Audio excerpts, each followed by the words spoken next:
I don't know how to quit a job working for a family friend without damaging the relationship. I'm in a challenging situation after a series of job transitions this year. I initially moved to my dream city for a job that unfortunately ended due to layoffs after going public. Afterwards, I worked in a difficult environment at a chocolate shop, followed by a more enjoyable stint at a sushi restaurant. However, I wanted to move away from food service and towards building a career. An opportunity arose when a longtime family friend, L, offered me a position at her new entrepreneurial venture, S. The project is a flower farm that intends to educate teenagers about business through the process of growing and selling bouquets. I was hired as a project coordinator for events and scheduling.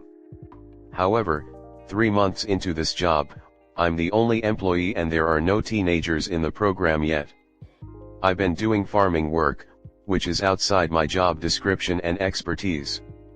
Furthermore, L's daughter C, who is supposed to be the president of S, shows little interest or involvement in the business. This has led to me handling a majority of the tasks, from farming to selling bouquets, managing emails, event creation, and social media, among other responsibilities.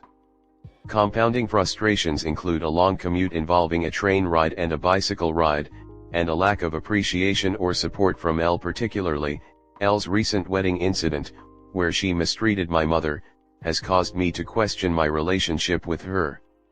At L's wedding, my mom, a professional hairstylist, was asked to supervise the hairstyling. However, L had my mom do various odd jobs the entire trip, including a 5-hour piano pickup. It's a long story, and revealed last minute that she had no hairstylist. My mom ended up styling the entire wedding party's hair, causing her significant stress. L's harsh treatment of my mom, including barking orders that I wouldn't even expect of her for an employee let alone a childhood friend, resulted in us missing parts of the ceremony and reception. L hasn't thanked or spoken to my mom since the wedding, causing disappointment and, on my end, anger. Despite taking a pay cut for this job with the expectation of career growth, it has become more of a financial burden than anything else. I'm considering switching jobs again, this time to another chocolate shop which promises better pay, a city location, and more free time. Concurrently, I'm also thinking of going back to school to finish my degree in forensic psychology. The situation at S has caused a resurfacing of intense feelings of depression. I'm worried about the potential repercussions of leaving S, including damaging my relationship with L and disappointing my parents. My father is already weary of my job changes, and while my mother sympathizes with my struggles at S, she advises me not to let the wedding incident affect my career decisions. Overall, I'm feeling lost, miserable, and unsure of my next steps.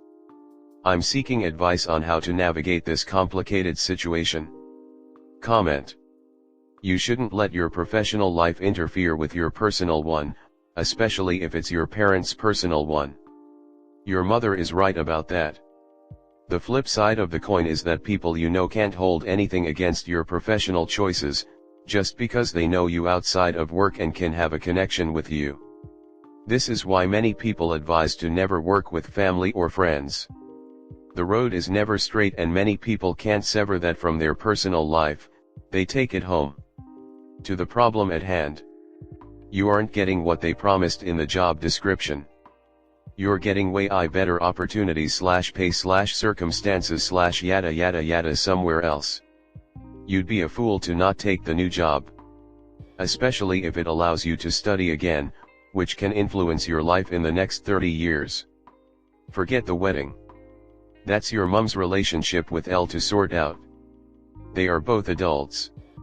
If she treated your mom badly on that episode, although it would make you lose respect for her, why didn't your mom draw boundaries at the time? You do not stay in a job to maintain a friendship, yours or you family's. So, thank you for the opportunity. I realize this is not quite what we discussed the role would entail, and I'm confident you'd agree with that. And although the project may change in the future, I don't see that happening within a time frame I'd be comfortable with. The current role and I are not a fit for each other. I'm therefore handing in my notice. Decide your next step. Apply and get next step, job, education, etc. Submit resignation. I am going to try this new opportunity. I appreciated this opportunity and it's been a great experience. On to next venture. Next story 2. Me set a boundary and she called me abusive. Me and my friend have been extremely close/best friends for 6 years.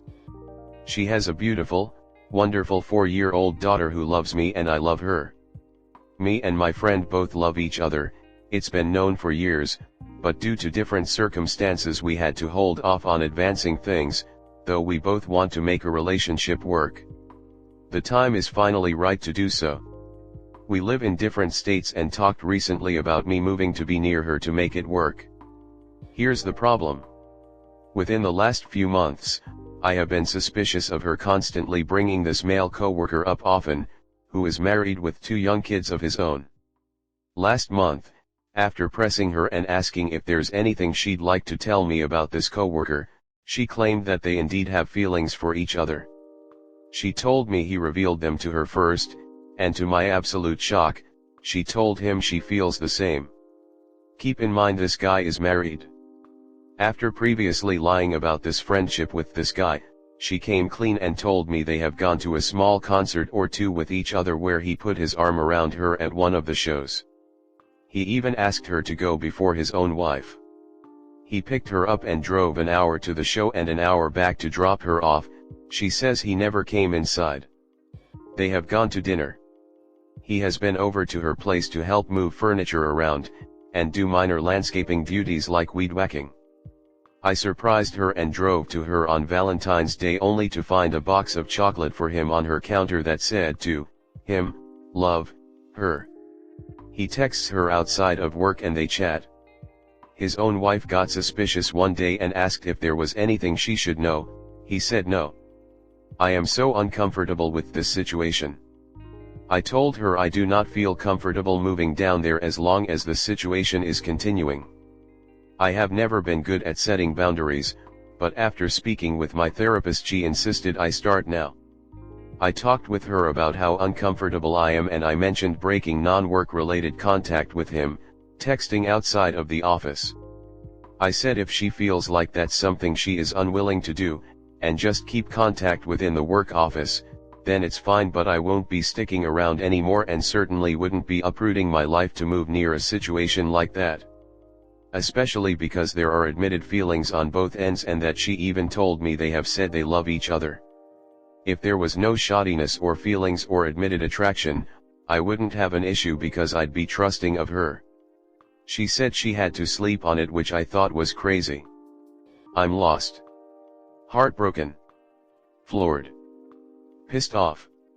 Confused. I talked with my therapist that I didn't want to be controlling at all, but set a boundary. This is all because they have romantic feelings for each other and that's why I set the boundary. I don't know how to respond to her. Should I move on from her due to the unwillingness to meet my boundary? I'm terrified having to walk away. Comment. Your friend is manipulative and moving solely to be near here is not a good idea. You may want to take a step back and look at the totality of your relationship, both friendship and romantic. I think you'll find that this type of behavior is not an isolated incident. People who pull this kind of stuff rarely do it only once. Finally, the age difference is troubling. You were best friends, for how long? The difference in ages, especially at this stage of life, might be worth examining. There is always a reason why someone much older dates someone younger. What could you possibly have had in common when you were in your mid-20s and she was in her mid-30s? Your stages of life and experiences are so fundamentally different. She called you abusive. The best defense is a good offense. She's accusing you of doing what she's doing in order to put you on the defense and make you more malleable to her demands. Wow, this sucks for you. I know I'm only hearing your side, but I think based on the lack of boundaries/inappropriate behavior between them, and yeah, going on a date and admitting feeling to a married person is inappropriate, I think this boundary is completely fair. Sounds like she is struggling with the choice between you two and is, quite frankly, gaslighting you because of it. To me, it's a fair boundary and she doesn't seem ready to commit to you. Might be time to walk away. Sorry. Yes, that's the point of having a boundary. If people don't respect them, you don't have to interact with those people. Boundaries determine how you behave, not how others behave. It's a form of integrity. You're 32, you're still young to find a relationship where you will be respected and loved. So walk away. Also, the fact that she is willing to be a homewrecker in another person's marriage is a massive red flag. Yes, I said homewrecker. She, willingly or unwillingly, is causing stress on another marriage, and she is unwilling to take a step back. So you are avoiding a lot of trouble down the road. Although I am glad that therapy has become more widely accepted in the past couple of years, one of the major downsides of this is therapy speak, where lay individuals will utilize therapy terms to manipulate a situation to make themselves look more favorable. What she is doing is wrong, and instead of owning up to her actions, she is weaponizing therapy speak to try and make you look like the villain. What you are asking is perfectly reasonable. I would have serious reservations about moving states for her, considering the circumstances. Best of luck, op.